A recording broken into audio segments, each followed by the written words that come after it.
Assalamualaikum warahmatullahi wabarakatuh. Halo teman-teman dan Bapak Ibu Guru, nama aku Nadine dari Faila. Pada kesempatan kali ini aku akan membahas salah satu ulama besar dari Nusantara, yaitu Abu Abdul Muti Muhammad bin Umar Al-Tanara Al-Jawi Al-Bantani. Nah, beliau ini merupakan ulama asal Banten yang memiliki peran penting dalam menuntut, mengembangkan, dan juga menyebarkan ilmu Islam, baik di Nusantara maupun di Tanah Suci. Oke, jadi aku akan ceritakan biografi singkatnya.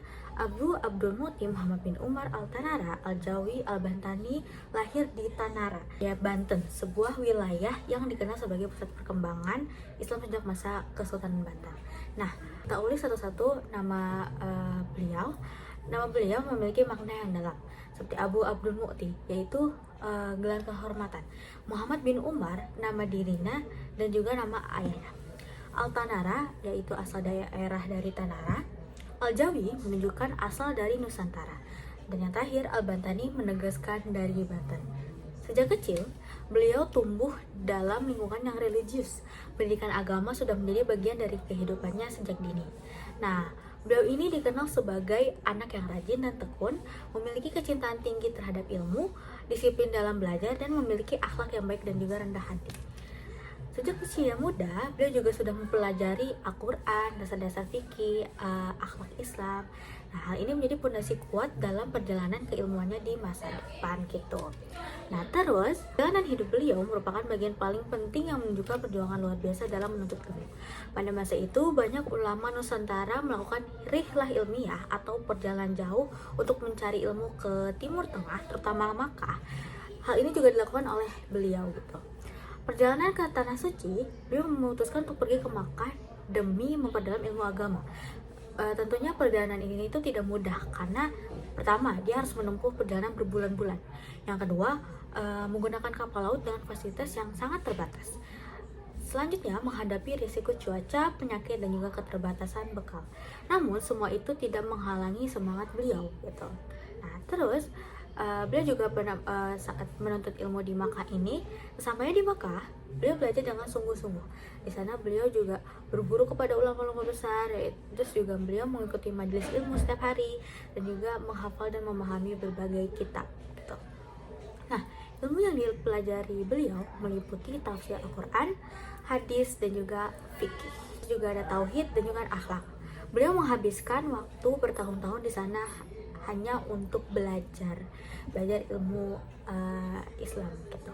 Terus beliau juga pernah menjadi pengajar karena ketekunan dan juga kecerdasannya. Beliau juga tidak hanya menjadi murid tapi juga mulai mengajar. Ini menunjukkan bahwa ilmunya itu sudah diakui dan juga dipercaya oleh lingkungannya, keilmuan di Makkah. Dan di sini beliau kembali ke Nusantara setelah menimba ilmu. Beliau juga kembali ke Banten dengan membawa ilmu yang sangat luas. Nah, di Nusantara, beliau berdakwah kepada masyarakat, mengajarkan ilmu agama, dan juga membimbing umat dalam memahami Islam. Nah, jadi ada metode dakwah beliau. Dia juga menggunakan metode dakwah yang santun, tidak memaksa, dan juga mudah dipahami masyarakat gitu, karena untuk memperdekat dengan masyarakat. Nah, beliau juga berperan dalam memperkuat pemahaman Islam di lingkungan masyarakat yang masih membutuhkan bimbingan. Berikutnya, peran dalam masyarakat.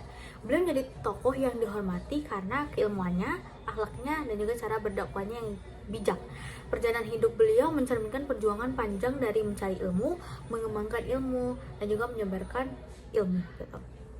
Nah, ada karya yang beliau buat. Tentunya sebagai seorang ulama, beliau juga berkontribusi melalui tulisan. Karya-karyanya membahas fikih, pedoman hukum Islam, terus tauhid, dasar keimanan, selanjutnya akhlak, pembentukan karakter. Nah, karya tersebut yang 3 tadi digunakan sebagai media dakwahnya, panduan belajar, dan juga rujukan bagi masyarakat. Walaupun tidak semua karya beliau terdokumentasi secara luas, kontribusinya tetap menjadi bagian penting dalam tradisi keilmuan Islam di Nusantara. Selanjutnya ada pelajaran yang bisa kita petik. Dari kehidupan beliau, kita bisa mengambil pelajaran yang sangat berharga. Yang pertama, semangat luar biasa dalam menuntut ilmu. karena beliau ini rela menempuh perjalanan jauh tadi ke Timur Tengah dengan banyaknya kendala demi ilmu gitu. Terus yang kedua, kesabaran dan juga ketekunan. Proses belajar beliau kan tentunya tidak mudah dan juga sangat panjang gitu. Tapi beliau menjalankannya dengan sabar. Terus yang ketiga, ilmu itu harus dibagikan. Karena beliau tidak hanya belajar tapi juga yang tadi mengajarkan kepada masyarakat. Keempat, berdakwah dengan hikmah.